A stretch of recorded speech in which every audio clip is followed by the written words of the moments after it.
오늘 잠언 1장 1절에서 7절 말씀을 가지고 여호와를 경외하는 삶이란 이란 제목으로 말씀을 나누고자 합니다.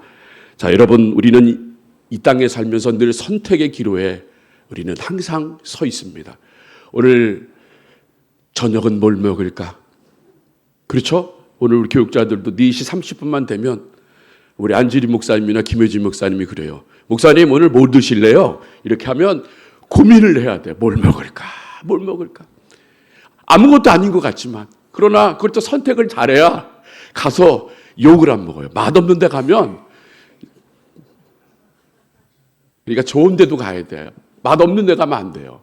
맛있는 데를 가야 돼요. 그러니까 선택의 기로예요. 그런데 이런 사소한 고민부터 중대한 고민을 합니다. 어떤 학교를 가야 될까? 나의 적성에 맞는 과가 무엇일까? 내 앞으로 비전이 뭘까? 내 계획이 뭘까? 어떻게 선택해야 할까? 하면서 늘 우리는 그 선택에 항상 서 있는 것이 우리들의 모습입니다. 그런데 문득 이런 생각이 들지 않습니까? 그런데 지금 내가 가고 있는 이 길이 정말 바른 길인가? 라고 고민할 때도 있다는 것입니다. 이 세상은요, 참 정보가 넘쳐납니다. 그런데 근심은 더해요. 유튜브를 보면은 왜 이렇게 가짜 뉴스들이 많은지.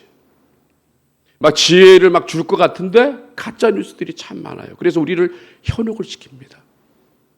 그러다 보니까 진짜 지혜를 우리가 찾아야 되는데 우리가 진짜 지혜를 찾지 않고 쉽게 정보를 얻으려고 하는 그런 마음을 우리 마음 가운데 갖고 있다는 거예요.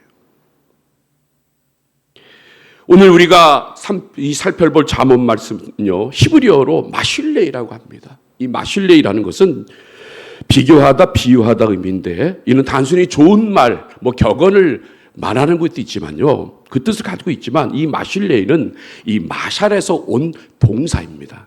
그래서 어떤 뜻을 가지고 있냐면, 다스리다, 지배하다, 통치하다라는 뜻을 가지고 있다는 것입니다. 그리고 우리가 잠언 말씀을 잘 들으면 지혜만 얻는 것이 아니라 그 지혜를 통해서 다스림을 받고 그 지혜를 우리가 지혜가 우리를 지배하고 그 지혜가 우리를 통치함으로 말미암아 참되고 바르게 우리의 길을 걸어갈 수 있는 책, 그것이 바로 잠언이라는 거예요. 그래서 여러분들 자녀들이나 여러분 손주들이 있으면요, 이 잠언을 꼭 읽으셔야 돼요. 읽히시면 그 하나님의 말씀을 통해서 그 지혜의 말씀을 통해서 여러분들의 자녀 및 여러분 손주들을 통치하고 지배하고 다스려서 하나님이 바라고 원하시는 그 길을 걸어갈 수 있다는 거예요.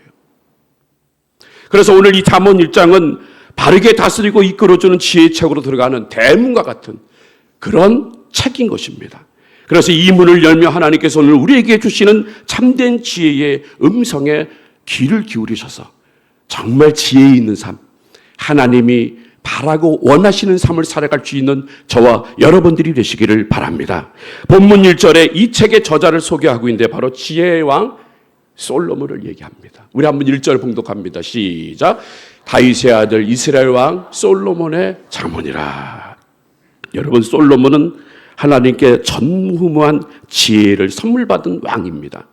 그러나 솔로몬이 이 잠언을 기록한 진짜 목적은 자신의 지혜를 자랑하는 것이 아니라 2절부터 4절까지 이 책이 우리에게 왜 필요한지 그 목적을 분명히 밝히고 있다는 것입니다. 그 첫 번째가요, 지혜와 훈계를 알게 하기 위함이다라고 말씀하고 있습니다. 우리 2절 말씀 봉독하겠습니다. 시작. 이는 지혜와 훈계를 알게 하며 명철의 말씀을 깨닫게 하며. 여기 훈계에 해당하는 히브리어 무사르는 도덕적 훈련이나 징계를 의미합니다. 즉 내 마음대로 살려는 본성을 쳐서 하나님의 법에 복종시키는 것, 그것이 바로 영적 훈련을 말하고 있다는 것입니다. 그리고 두 번째는요, 어리석은 자를 슬기롭게 하기 위함입니다. 우리 4절 말씀입니다. 시작. 어리석은 자로 슬기롭게 하며 젊은 자에게 지식과 근실함을 주기 위한 것이니. 이 성경이 말하는 어리석은 자는 머리가 나쁜 것을 얘기하는 게 아니에요. 머리가 나쁜 사람을 어리석은 사람이라고 말하는 것이 아니라 영적으로 귀가 닫힌 사람, 영적으로 하나님을 바라보지 못하는 사람, 그런 사람들을 어리석은 사람이다라고 말합니다. 그런데 이 사람들의 특징이 있어요. 뭔지 아세요? 고집스러워. 자기가 생각하는 건요, 하나님의 말씀의 기준에 벗어나도 자기가 생각하면 그게 다 맞는 거야. 고집스러워. 그런 사람이 어리석은 사람이에요. 그래서 하나님께서 사랑해라, 화해해라, 용서해라 라고 말씀을 하는데 내 생각, 내 마음속에는 내 기준은 절대 그게 아니거든. 그래, 화해도 안 하고 용서도 안 하고 이해도 안 해버려. 그게 어리석은 사람이라고 말하고 있다는 것입니다. 그래서 잠언은 영적 초보자이자 유혹에 취약한 우리를 단단하고 슬기롭게 만들어주는 책이 바로 잠언이라는 거예요. 그리고 세 번째는요, 지식과 근신함을 주기 위함인 것입니다. 우리 5절 말씀입니다. 시작. 지혜 있는 자는 듣고 학식이 더할 것이요 명철한 자는 모략을 얻을 것이라.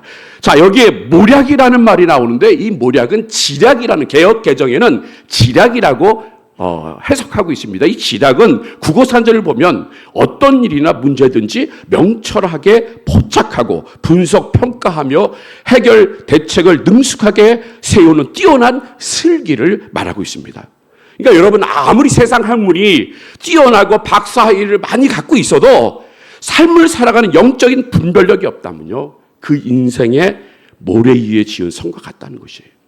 그래서 잠언은 우리에게 그 기초인 명철과 지략을 다지게 해주는 것이 바로 잠언이라는 성경책인 것입니다. 그런데 그 지혜의 출발점이 있어요.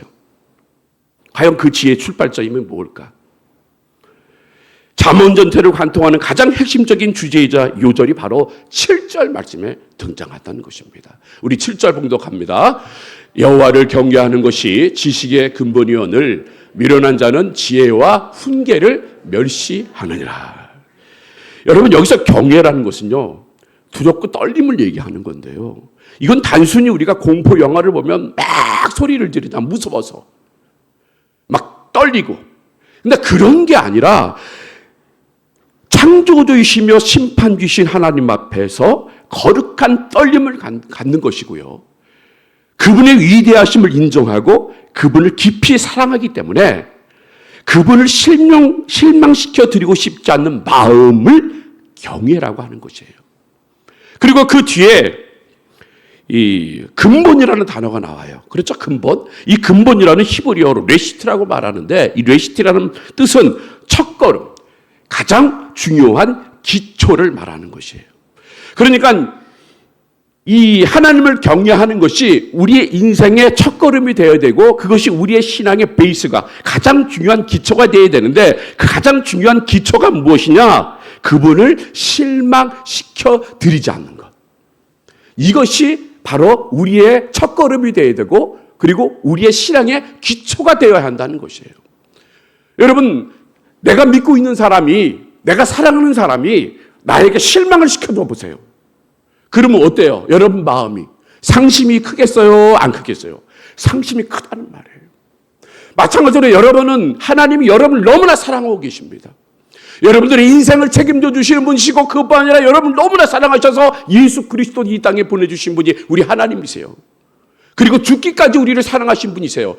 그런 사랑을 받고 있는 우리들이 하나님 앞에 실망시켜드리는 모습을 가지고 있다고 하면 그것은 하나님을 경외하는 삶이 아니라는 거예요.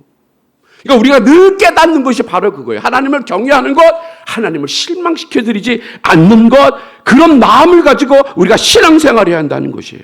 우리가 하나님을 경외하지 않고 쌓아올린 모든 지식과 성공은 결국 무너지는 바벨탑에 불과해요. 그러니까 여러분들의 이 생각은 다 내려놓으셔야 돼요. 어차피 무너질 거란 말이에요. 왜냐하면 하나님을 배제한 지혜는 교만으로 흐르고 결국 파멸로 이어지기 때문입니다. 그런데 이와 반대의 삶은요, 모든 순간에 하나님이 나를 보고 계신다. 하나님이 언제나 나를 보고 계신다는 그 하나님의 시선을 우리는 늘 느껴야 한다는 거예요. 그러니까 여러분들 세상에 나가면요, 사회에 나가면 하나님 보실까 안 보실까? 하나님이 보셔요. 제가 어저께 집에 갔더니 우편함에 고지서 하나가 날라왔어요. 이게 뭐지? 그랬더니 경찰서에서 날라왔어요. 이게 왜 나 잘못한 게 없는데 왜 경찰서에서 날라왔을까? 그래서 그거를 뜯어봤어. 그랬더니 어떤 사람이 이 실선을 내가 이렇게 위반했는데 실선을 넘어가면 안 되잖아요. 그거를 넘어간 거를 블랙박스로 찍어가지고 그거를 신고를 했네. 이야, 눈동자같이 보고 있는 거예요. 그러니까 그걸 생각하고서 저 깜짝 놀란 게 뭔지 아세요? 사람도 저렇게 보는데. 그런데 하나님은 1년 360일 하루 24시간을 여러분을 보고 계셔요. 근데 보고 계시는 여러분들이 하나님을 실망시켜드려야 돼요? 안 실망시켜드려야 돼요? 실망시켜드리면 안 돼. 그래서 저 그 우편을 불러 태워버렸어. 왜냐하면 우리 집사람이 그걸 보면 실망할까봐, 이 사람이 이게 위반하고 다닌다고 실망할까봐 불러 태워버렸어. 여러분, 바로 우리가 하나님 앞에서 하나님의 시선을, 그 신앙을 가질 때 우리는 비로소 죄를 멀리하고 참된 지혜의 길을 걷기 시작하는 거예요. 그 경외함이 여러분의 삶의 기초가 되시기를 바랍니다. 이제 솔로몬은 하나님을 경외하는 구체적인 삶의 현장으로 우리를 안내합니다. 그 첫 번째가요, 여러분 따라해 보시기를 바랍니다. 악을 미워하고 그 악을 거절하는 삶입니다. 자, 우리 잠언 8장 13절 말씀을 한번 다 읽어보겠습니다. 시작. 여호와를 경외하는 것은 악을 미워하는 것이라. 나는 교만과 거만과 악한 행실과 패역한 입을 미워하느니라. 하나님을 경외하는 삶의 첫 번째 모습은요, 악을 미워하는 거예요. 여기서 미워한다는 건 단순히 싫어하는 감정을 넘어 그 악에서 단호히 돌아서는 행동을 의미하는 거예요. 아무도 보는 사람이 없는 곳에 혼자 있을 때 우리는 무슨 생각과 행동을 합니까? 직장과 모임에서 남들이 다 하는 적당한 타협과 거짓말로 누군가를 헐뜯고 있을 때 여러분은 어떻게 반응을 합니까? 그에게 동조합니까? 그 얘기를 섞습니까? 여러분, 남 얘기하는 거 얼마나 재밌습니까? 사단은요, 우리들에게 이런 말을 합니다. 남들도 다 그러는데 뭘 그래? 이번 한 번뿐인데 어때라며 우리를 유혹하고 있기 때문에 우리는 조심해야 한다는 거예요. 여러분, 다윗을 보시기를 바랍니다. 다윗은 위대한 지도자입니다. 하나님 마음에 합한 자입니다. 그래서 하나님이 기름 부어 왕으로 세운 사람이 바로 다윗이라는 사람입니다. 그런 그가 혼자 산책을 하면서 여인이 목욕하는 장면을 보고 무슨 생각을 합니까? 악한 생각을 합니다. 그 생각대로 그는 행동을 하여 무슨 죄를 졌습니까? 간음죄를 졌습니다. 그리고 그 간음죄를 덮기 위하여 어떻게 합니까? 자기의 충신 우리아를 전방에 보내요. 그리고 죽여버립니다. 우리아만 죽이는 것이 아니라 우리아를 따랐던 군대 장군들도 다 같이 죽여버립니다. 결국 살인죄까지 저지르는 거예요. 여러분, 죄는 모양이라도 버리라고 말합니다. 왜 모양이라도 버리라고 말씀하는지 아세요? 죄는 장성하게 됩니다. 그 얘기는 죄는 자라게 된다는 거예요. 근데 더 무서운 건 뭔지 아세요? 죄가 자라려면서 처음에는 우리 코로나 겪어봤잖아요. 코로나 겪어볼 때 코로나 바이러스가 내 몸에 들어오면 이틀 3일 후에 어떤 일이 벌어져요? 막 열이 나요. 막 어떤 분은 추웠다, 어떤 분은 뭐 근육통이 있어서 정말 죽다 살았다. 왜 그럴까요? 반응을 하는 거야. 이게 들어오면 내 몸에서 쫓아내려고 반응을 하는 거예요. 그런데 그 코로나에 면역이 돼버렸어요.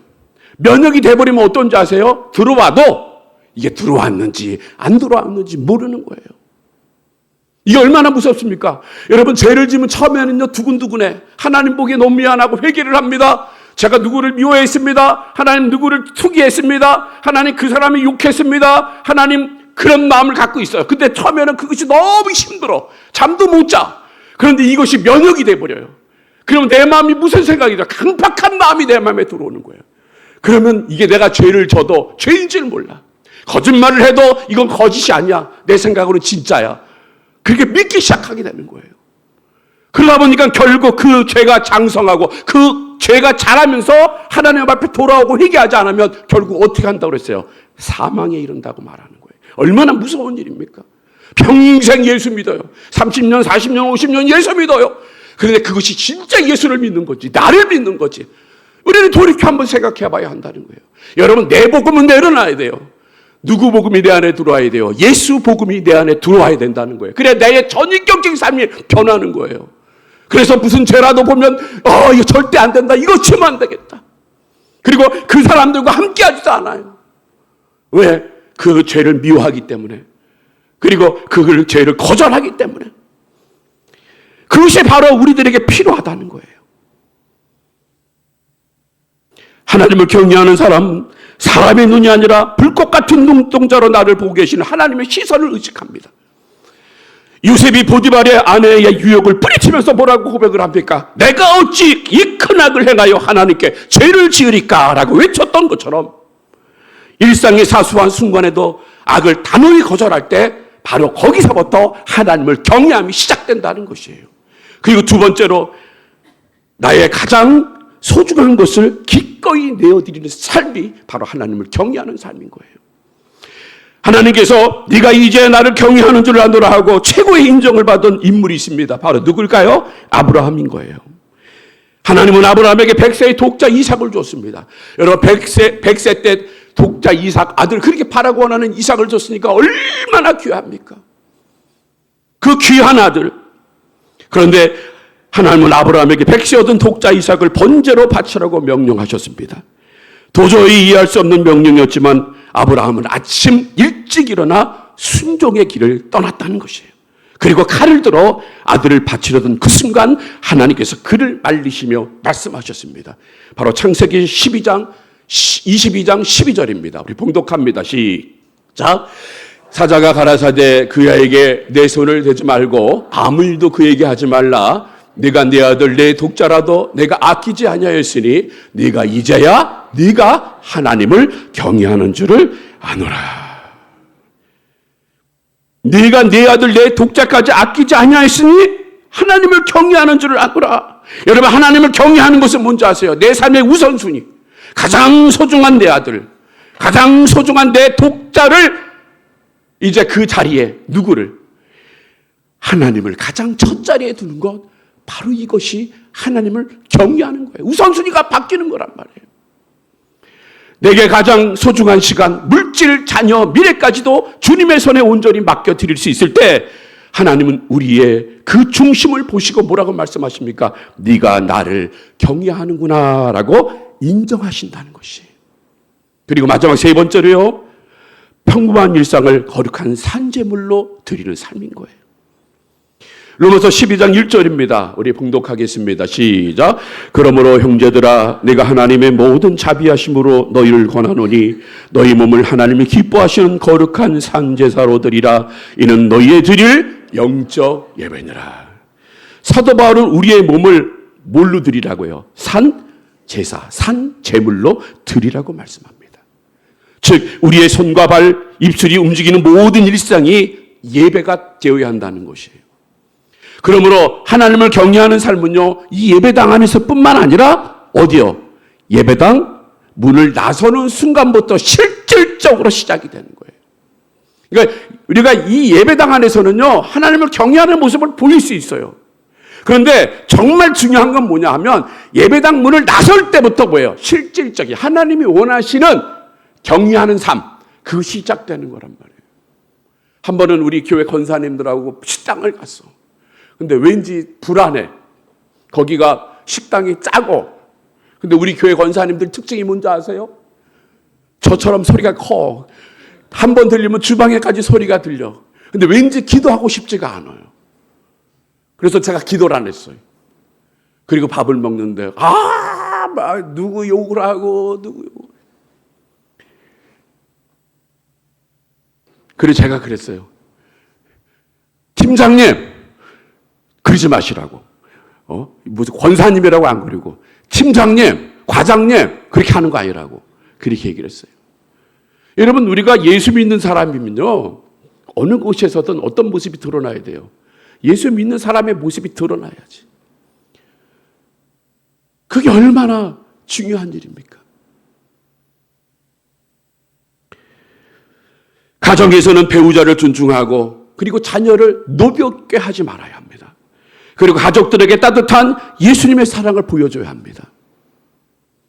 또한 직장과 일터에서는 사장이 보든 안 보든 사람이 아니라 죽게 하던 성실하고 정직하게 내게 맡겨진 임무를 수행하는 것이에요. 또한 이웃과의 관계에서는 억울한 일을 당했을 때 내 힘으로 복수를 하지 않는 거예요. 공의로우신 하나님께 맡기며 온유함으로 대하는 것입니다. 이것이 하나님을 경외하는 삶이에요. 그런데 반대로 하려고 그래요. 내 성격대로, 내 성질대로, 내 생각대로 판단하고, 그리고 사람을 업신여기고, 그리고 너는 나하고 완전히 다른 사람이 하면서 투명인간 취급하고, 말만 안 섞으면 되는 거라고 생각을 해요. 여러분, 이거는요, 미워하는 것도 정도껏 미워해야지. 이거는 최고의 미워함이 바로 뭐예요? 투명인간 취급하는 거예요. 가정에서 아버지가 들어와요, 엄마가 들어와요. 그런데 자식이 와가지고 엄마가 들어왔는지 아버지가 들어왔는지 쳐다보지도 않고 인사도 안 하고, 또 부모도 마찬가지예요. 자식이 뭘 하든 신경도 안 쓰고 투명히 이거 취급하고, 여러분 그 가정이 행복한 가정이겠습니까? 건강한 가정이겠습니까? 아니에요, 여러분. 그건 건강한 가정이 아니에요. 건강한 부모 관계가 아닌 거예요. 마찬가지로 교회도 마찬가지입니다. 비록 내 마음이 아파요. 나한테 서운한 말을 했어. 그런데도 어떻게 합니까? 그것을 포용하고 끌어주는 것, 이해하는 것, 품에 안는 것. 내가 뭐 싸워서 다퉈서 내가 복수해야 된다는 것이 아니라 하나님께 맡기고 나는 나의 모습 그대로 다가가는 것, 사랑을 드러내는 것. 예수님이 바로 그렇게 하신 것처럼 그 죄인들, 자기를 욕하고 자기의 침뱉은 그 죄인들을 향하여 아버지, 저들이 하는 것을 알지 못합니다. 저들을 용서하여 주옵소서 하면서 끝까지 사랑으로 그들을 구원시키려고 하는 것, 생명을 주시려고 하는 것, 그것을 우리가 닮아가고 그런 삶을 살아갈 때 바로 이것이 하나님을 경외하는 삶인 거예요. 그것이 우리의 일상생활에 그것이 드러나야 한다는 거예요. 어디를 가든 나는 크리스찬입니다. 어디를 가든 난 하나님의 자녀입니다 하면서 열심히 일상생활에서 최선을 다해 살아내는 것, 그것이 바로 하나님을 경외하는 자의 가장 아름다운 삶의 모습이라는 거예요. 성경은 여호와를 경외하는 자에게 놀라운 복을 약속하셨습니다. 잠언 14장 26절입니다. 시작. 여호와를 경외하는 자에게는 견고한 의뢰가 있나니 그 자녀들에게 피난처가 있으리라. 여러분이 지금 가장 사랑하는 사람이 누구예요? 솔직히 아내예요? 남편이에요? 아니죠. 누구예요? 자식들이에요. 그렇죠? 자식들이에요. 그 자식들에게 하나님께서 뭐 해주신다 그래요? 지켜주시고 보호해주시고 쉬게 해주시겠다고, 울타리가 되게 해주시겠다고. 여러분, 이런 아름다운 이런 복이 어디 있어요? 내 자식을 지켜주시고 쉬게 해주신다는데. 또한 시편 115편 5절에서는 이렇게 말씀합니다. 시작. 여호와께서 자기를 경외하는 자에게 양식을 주시며 그 언약을 영원히 기억하시려다. 자, 여기에 양식을 주시며 물질도 주셔. 그런데 뭐예요? 더 중요한 건 그 언약. 여러분들과 한 약속. 여러분들이 새벽마다, 여러분이 예배 때마다, 여러분이 하나님을 찬송할 때 하나님 앞에 했던 그 기도 제목, 그 약속을 뭘 한다고 잊어버리신다고요? 아니요. 영원히 기억하신다 말씀하시고, 그 기억하신 대로 이 땅에 응답해 주시겠어요? 안 해 주시겠어요? 응답해 주신다라고 그 언약을 잊지 않겠다고 말씀하시는 그 복을 우리 하나님이 주신다는 거예요. 그러면 여러분, 예수 믿을 때 어떻게 예수 믿어요? 수지 만든 예수를 믿어야지. 교회를 나와도 식상하고 찬양을 해도 이게 찬양하는 거지. 모든 매사가 몸이 건조해. 그건 왜 그럴까요? 꿈과 희망이 사라졌으니까. 여호와를 경외하는 것이 뭔지도 모르고 하나님을 찬양하고 그리고 예배하는 가운데서 하나님 앞에 내게 공급하시는 그 힘도 내가 다 끊어버리고 아직도 내 생각, 이 생각이 나를 장악하고 있을 때, 여러분, 우리는 그런 은혜를 누릴 수가 없는 거란 말이에요. 세계적인 원자력 공학자이자 대한민국 기술처 장관을 두 차례로 역임한 정근모 박사의 얘기입니다. 여러분, 이분 아시죠? 그의 삶의 모토는요, 나의 창조주 예수님을 경외하는 것이 내 모든 학문과 삶의 기초라라고 그는 고백을 합니다. 정근모 박사는 경기고를 수석 졸업하고 서울대에 차석 입학한 뒤 20대의 아주 젊은 나이에 미국에서 박사학위를 받고 그리고 세계적인 석학 반열에 오른 천재 과학자였습니다. 세상의 학문과 이성을 최고의 가치로 두고 있던 그였지만 인생의 혹독한 시련이 찾아왔습니다. 바로 사랑하는 아들에게 신부전증, 신장이 혈액에서 노폐물을 제거하고 체내 수분량과 전해질 농도를 적절하게 유지하는 기능을 상실한 병, 바로 이 신부전증을 앓게 되었습니다. 그의 아들이 투병 과정을 거치며 그는 우주를 창조하신 전능자 하나님을 개인적으로 깊이 만나게 되었습니다. 그가 과학기술처 장관으로 일할 때 일화입니다. 국가의 거대한 과학정책을 수립하고 수조 원의 예산을 다루는 최고의 자리에서도 그는 늘 나는 하나님을 경외하는 청직일 뿐이라고 고백을 잃지 않았습니다. 회의를 시작하기 전 늘 하나님의 지혜를 구하며 기도했고 과학 강국으로 나가는 모든 과정이 인간의 똑똑함이 아닌 하나님의 섭리 아래에 있음을 공식 석상에서도 당당히 고백했습니다. 동료 과학자들은 종교적 편향이 아니냐며 우려 섞인 말과 시선을 보낼 때도 그는 흔들리지 않고 이렇게 답합니다. 자연 법칙을 탐구하는 과학자일수록 그 법칙을 만드신 창조주 하나님을 경외하는 것이 지식의 가장 정직한 출발점입니다. 저는 나라의 정책을 세우기 전 먼저 만물의 주관자이신 하나님의 법 앞에 무릎을 꿇을 수밖에 없습니다. 라고 신앙 고백을 했다는 것입니다. 그는 자신해져서 나는 위대한 과학자보다 신실한 크리스천이고 싶다를 통해 세상의 명예와 학문적 업적의 정점에서도 오직 여호와를 경외하는 태도가 인간이 가질 수 있는 가장 고결한 지혜라고 강조하고 있다는 것입니다. 그러므로 사랑하는 성도 여러분, 우리는 여호와 하나님을 경외하고 있습니까? 여러분 삶의 현장 속에서 여호와를 경외하는 고백을 하고 있습니까? 이번 한 주간 삶의 현장으로 나갈 때 이 세 가지를 꼭 기억하시기를 바랍니다. 죄의 유혹 앞에서 하나님의 시선을 기억하며 악을 미워하는 우리가 되어야 합니다. 그리고 바쁜 일상 속에서 하나님을 첫 자리에 두는 우선순위를 지켜야 합니다. 내게 맡겨진 가정과 일터와 교회와 그리고 목장에서 죽게 하듯 성실함으로 행할 수 있는 저와 여러분이 되시기를 바랍니다. 그것이 여호와를 경외하는 삶인 거예요. 우리의 구체적인 일상을 통해 하나님을 참되게 경외함으로 하나님이 예비하신 평안과 든든한 피난처의 복을 풍성히 누릴 수 있는 저와 여러분들이 되시기를 주님의 이름으로 축복합니다.